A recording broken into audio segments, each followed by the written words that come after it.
इसके अलावा चर्चा करेंगे दिग्गज बैंकर और इन्वेस्टर उदय कोटक के बयानों की। अमेरिका ने भारतीय सामान पर 50% टैरिफ लगाया है। इसमें से 25% रेसिप्रोकल टैरिफ लागू हो चुका है, जबकि 25% एक्स्ट्रा टैरिफ 27 अगस्त से लागू होगा, यानी 6 दिन बाद से।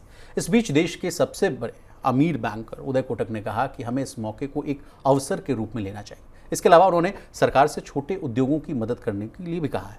छोटे बिजनेस को बचाने के लिए उदय कोटक ने क्यों मांगी सरकार से मदद, क्या है बड़ा संकट, किन चीज़ों में तत्काल बदलाव करने की है ज़रूरत, पूरे मसले को समझेंगे प्रवीण सर से। सर नहीं, देखिए, बिल्कुल जब जिस तरह की ट्रंप के टैरिफ के बाद जिस तरह की परिस्थितियां पैदा हुई हैं, उसमें अब बड़े बड़े जो देश के दिग्गज उद्योगपति हैं वो पॉलिसी लेवल पे सरकार को और बाकी अपनी बात को बेबाकी से रख रहे हैं कि आखिर इस मुश्किल वक्त में भारत को करना क्या चाहिए। और उसी में जो दिग्गज बैंकर हैं उदय कोटक, दुनिया भर में उनकी बात को सुना जाता है, भारत में भी बहुत लोग उनको सुनते हैं, समझते हैं। उन्होंने एक इंटरव्यू में कहा है कि भारत को अब पूरा ट्रांसफॉर्म खुद को करना होगा, नए सिरे से चीज़ों को समझना पड़ेगा।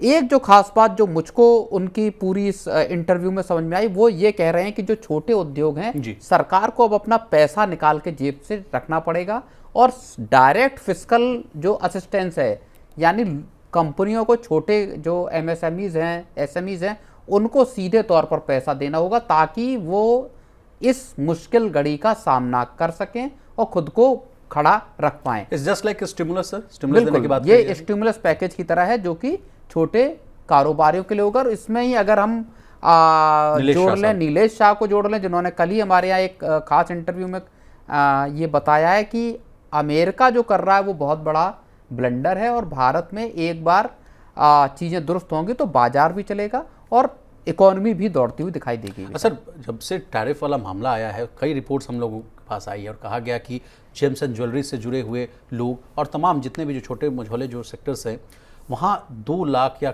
लाखों की नौकरियाँ जाने की संकट है। क्या इस कहानी को हम लोग इससे जोड़कर देख सकते हैं?